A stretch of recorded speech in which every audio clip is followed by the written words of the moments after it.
So in all my previous land videos, I think I've done all of you a very big disservice because I have been telling you all these different surveys that you need, and I made the process sound a lot more complicated than it needed to be. So today I'm going to be straightening out what surveys you actually need for the type of property that you're purchasing. And I'm going to be clearing the air so you realize it doesn't necessarily have to be as expensive as I kind of made it sound or nearly as complicated. So I'm just straightening some stuff out, getting the facts straight. First off, let's just talk about why you would need a survey. So if you're buying a piece of vacant land that doesn't have any kind of physical address to it, you're gonna wanna know exactly where the piece of land starts and ends. Other things you're gonna wanna know about that piece of land is if it has certain kinds of road access, if it's landlocked, if it has certain setbacks or easements, and all of those things can be found out in a survey. But not in all cases would you need that specific type of survey. Now, when you go on to some land survey websites, you'll see all sorts of different types of things that they offer, including flood elevation maps, FEMA elevation certificates, record as build surveys, rezoning surveys, drainage surveys, boundary surveys, topography surveys, lot stakeouts, re-subdivide, form checks, global positioning services, legal descriptions and easements, black and white color plotting, and more on request. And this is where you can get kind of confused. But if you talk to the land survey company itself and call them on the phone and tell them exactly what your project is for this particular piece of property, they're going to point you into the right direction. If you feel like you're not satisfied with that specific call, go ahead and call another survey company so you can get exactly what you need. This is also one of those things where you should probably take the advice of your real estate agent on what survey is going to be perfect for what your situation is, because everybody's use for a piece of land is going to be completely different. And you want to make sure you can use that piece of land for exactly what your project is in the first place. So that's another good reason to get a survey. One of the cheapest surveys you can get is called a surveyor's report or a mortgage real property survey report. And basically that's just somebody sitting at a desk and he pulls out all the numbers, he looks on a map, and he tells the mortgage lender exactly where the property begins and ends. And because this information is so marginal and it doesn't really have a lot of information, it's obviously going to be the cheapest one, but it's just only to satisfy a loan requirement. Another very useful survey that doesn't cost a whole heck of a lot of money is a property survey that shows the improvements that have been made on the property. Super useful,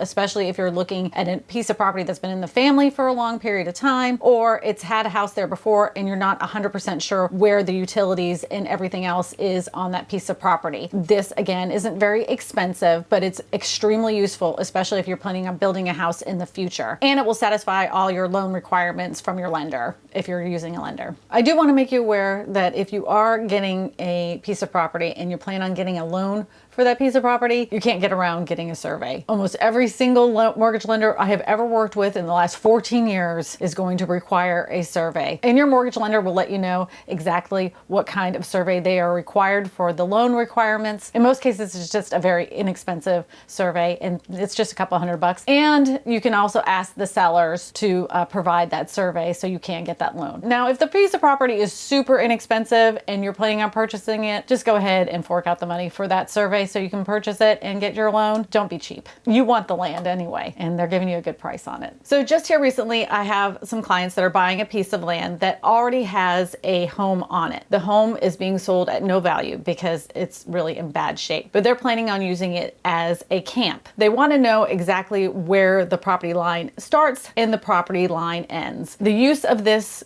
camp is just a camp. It's not going to be anything else but for them to go there and go fishing, and they're going to be leaving there, and that's it. It already has utilities. In this case, the only survey that I recommended and that they would need is a four corners survey. So what happens here is a surveyor will come out, they'll take a piece of rebarb and they'll put it at the four corners of the lot so they know exactly where it begins and ends. In order for my clients to know exactly where that is, they're gonna go ahead and take a piece of string and tie it to each corner so they know exactly where the four corners begin and end. And then they'll know where their lot is. That's the only survey they're gonna be getting. They already know that this particular piece of land is in a floodplain because it's over by the river. They're not intending on doing any kind of harvesting of timber. They're not planning on doing anything else with this piece of land other than to go there and just vacation for a week or so and leave. This is the only survey you would need in this situation. So just know that if you're doing it for this,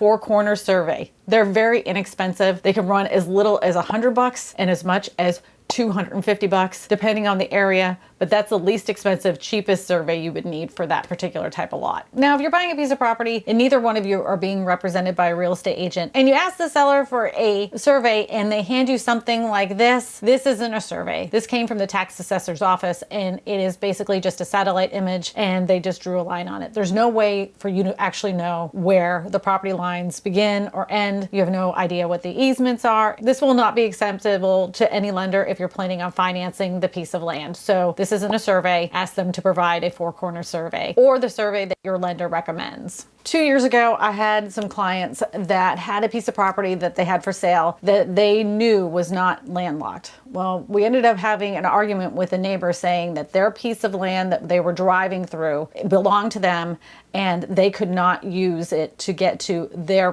piece of property. So they were saying they're landlocked and they cannot use it for an easement to this piece of property they were selling. And so we had to actually have a survey done. And this was super simple and it cost them very little. And this proved the fact that the neighbor was wrong, that they could go ahead and drive through their driveway all the way to their piece of property because they had access to it, and the survey proved that. In this case, yes, you would need a survey because you want to settle a disagreement between a neighbor. And not only that, it helps with the title company to do title searches as well. In some cases, if the piece of property has been filed before and it does have a physical address, the title company may already have a survey filed in the courthouse. So you can have them pull up those kinds of records to see if they do have an old survey map that shows that they do have an easement that allows them to be able to get to the piece of property. Landlocked property is the worst to sell and it's the worst to purchase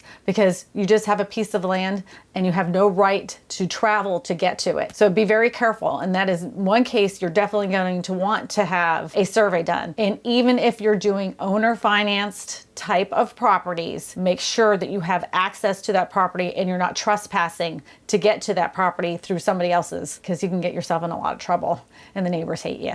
Another reason why you would want a survey is if you're planning on buying a huge parcel of land and you plan on cutting it up. This is one of those times, not only do you want to work with a survey company, you're going to want to contact the county itself because they're going to want to know why you want to subdivide these properties and you're going to want to know how much you can actually subdivide. Some areas are going to say you have to make each section a certain lot size, or they'll consider it a subdivision, and then you have a whole problem there. Like in our area, you have to make each subdivided piece of property at least an acre of land. So you are gonna wanna confirm those ahead of time. That survey can cost you, that depends on the area and how you wanna subdivide it. So just make sure you get that survey done ahead of time and show your county exactly where you want to put your properties and work with your surveyor on how you want those pieces of property subdivided as well. It would be really helpful to you in the future, especially if you're buying a big, huge piece of property. And the most expensive survey of all is the ALTA survey or the ACSM survey. And in this case, if some survey company is trying to sell you this, you're either buying a whole entire subdivision or you're going to be using it for commercial property. This survey literally breaks down everything you could possibly need to know about this particular land. In most residential lots, if you're just building a little house and you're making a tiny homestead, there's no reason under the sun that you would need this type of survey. And if a survey company is trying to sell you that, move on to another survey company. You're not going to need that type of survey unless you're just extremely curious and you want to know every last detail of the piece of dirt that you're buying. Here's a little tip if you're trying to save some money on a survey. The thing about surveys is the facts are the facts, and it doesn't really matter how much you pay. It doesn't mean that if you pay an extra $100, you're going to get a super more accurate survey. So shop around. Make sure there's other people in your area that do surveys and see how much they would actually cost you. This is one of those cases, cheaper or more expensive doesn't mean better or worse. So just know that. Shop around. As a real estate agent, I will always tell you that you need a survey. But what instance would you not need a survey? And this is the only reason I would say that you wouldn't. Your grandparents give you a piece of land that happens to be right next to your uncle. And they said that you can have this piece of land and all you have to do is purchase it. And that piece of land has been in the family for eons. If you don't have the money at this time and you don't want to buy a survey and you're not planning on putting a house or taking down any timber, you just want to own the dirt, then that would be the only case I would say don't bother buying a survey at this time. The only case. Because even with family, they can cause problems if you plan on putting a house there later on. But if you're just buying the piece of dirt to say you own a piece of land that belongs to your family, then yeah, don't get a survey. If you're planning on selling it in the future, you're gonna wanna have that survey. I mean, I like cringe on even saying you may not need a survey because my soul is being crushed by even using those words. Buying any piece of property can be kind of confusing. If you wanna watch some more videos that I did where I talked much more detail about what you need for buying land, go ahead and click this video right here. My name is Kristina Smallhorn, your real estate whisperer, and I tell you all this because good real estate information matters.